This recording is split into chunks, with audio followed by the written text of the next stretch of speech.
영화평론가 안치홍과 함께 하시겠습니다. 영화 파과 시놉시스의 제목은 지킬 게 생긴 킬러 대 잃을 게 없는 킬러이다. 40여 년을 바퀴벌레 같은 인간을 감정을 배제하고 방역한 60대 킬러 조각 이혜영과 평생 조각을 쫓은 젊고 혈기왕성한 킬러2 김성철이 주인공이다.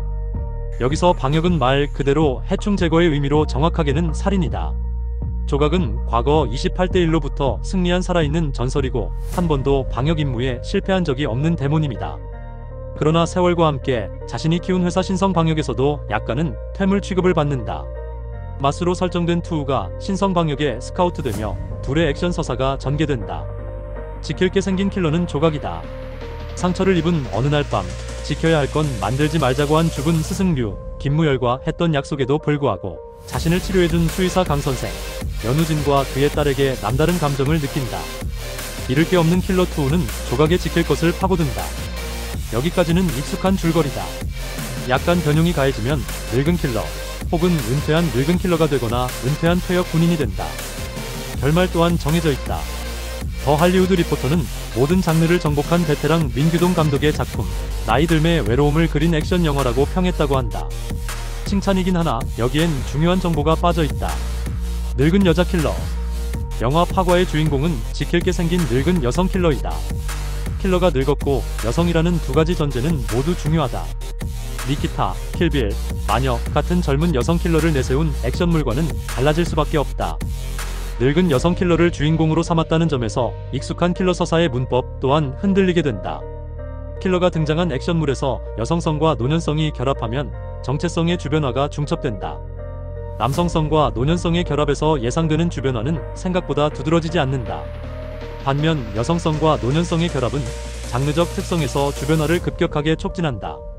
익숙한 기존 액션 장르가 젊고 강인한 남성 신체를 중심에 둔다면 파과는 늙고 병들어가는 여성의 몸을 스크린에 끌어올렸다. 남성성을 논외로 하고 젊고 강인한 여성의 몸과 비교해도 파과 주인공의 주변화는 더 심대해진다. 젊은 여성 킬러가 나오는 영화에서는 대개 여성 킬러의 젊음과 강인함이 섹슈얼리티와 결부돼 소비된다. 폭력의 세계에서 여성이 남성에 맞서 살아남는 모습을 대체로 하드보일드하게 연출하지만 여성성은 보존된다. 여성 킬러가 몸을 무기화하는 방식에서 강인함과 섹슈얼리티가 병존하고 결합한다. 매혹과 위험을 동시에 지닌 존재이다. 파과의 섹슈얼리티에서는 여성을 성적으로 대상화하지 않는다. 노쇠와 고통, 후회로 가득 찬 늙은 몸이다. 그럼에도 그 몸은 강인함을 지탱한다. 여성 몸에서 성적 대상화를 빼고 힘만을 남긴 관점은 그렇다면 진보적인가? 대중문화에서 노년 여성의 몸은 불쾌한 것으로 간주해 조롱의 대상 혹은 비가시적인 것으로 처리된다. 수잔 손탁이 말한 노화에 관한 이중의 잣대가 적용된다. 남성이 나이가 들수록 성숙하고 권위를 확보하는 것으로 간주되지만 여성의 노화엔 그것이 적용되지 않는다는 얘기다. 특별히 몸에 관한 한 늙은 남성 또한 불쾌의 대상이 되는 것에서 벗어나 있지 않지만 늙은 여성에게는 더 극렬한 사회적 반감이 집중된다. 성적 대상화에서 벗어난 몸의 존중이란 견지에서 그러므로 파과는 진보적이다. 그 진보는 역설이고 진보를 도출한 과정은 덜 진보적이다.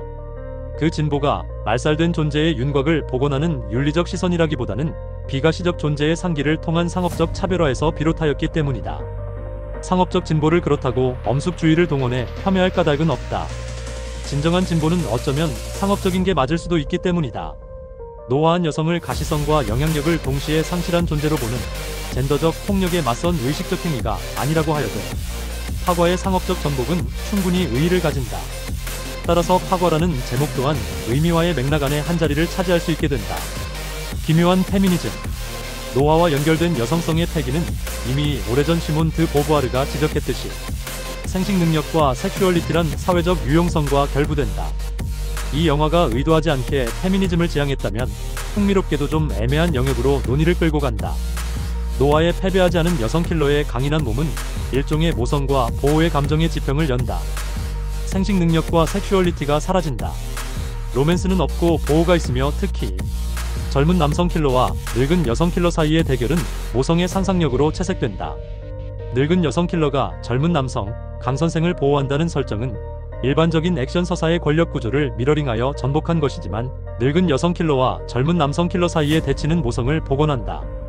액션 문법을 활용하면서도 페미니즘 감성으로 재구성한 이 영화의 페미니즘은 따라서 완전히 상업적 상상력에 복속된 것이다. 더 이퀄라이저처럼 늙은 남성 킬러가 주인공인 영화에서는 과거를 반성하지만 재차 남성성을 입증하여 약자의 보호와 자신의 구원, 정의 실현의 서사를 완성한다. 노화여도 노쇠하지 않은 힘을 과시한다. 대조적으로 파과의 주인공에게 반성은 없고 늙은 몸을 받아들이면서 타자와 연결을 발굴하고 주어진 삶을 지속한다. 마지막에 모성이 돌출한 것은 반전장치였을 테고 더불어 논의 거리가 된다. 마지막 결투가 펼쳐진 해피랜드는 조각과 투 사이의 대결이 대단원을 맞는 장소이다. 가족의 공간인 놀이공원에서 최후의 격투를 벌이며 모성을 부각하는 결말은 반전이자 해소이다. 파괴된 놀이공원에서 과거를 복원하며 모성을 지목하는 결론을 관객은 참신하다고 판정할 것인가? 파과는 킬러 영화이지만 그냥 킬러 영화가 아닌 여성 킬러 영화이며 그것도 늙은 여성 킬러 영화라는 점에서 장르적 상투성을 어느 정도 돌파하고 새로운 감정선의 묘사와 다른 유형의 윤리 구조를 선보인다. 늙음이라는 생물학적 조건을 원숙하게 수용하면서 능동적이고 강인한 주체로 선 여성을 주인공으로 제시한 것은 절대 의도하지 않았을 페미니즘의 비판적 시선을 상업영화의 치열한 고민 안에 우연찮게 담아낸 재미난 성취다. 뭐로 가도 서울에 가면 그만이긴 하다.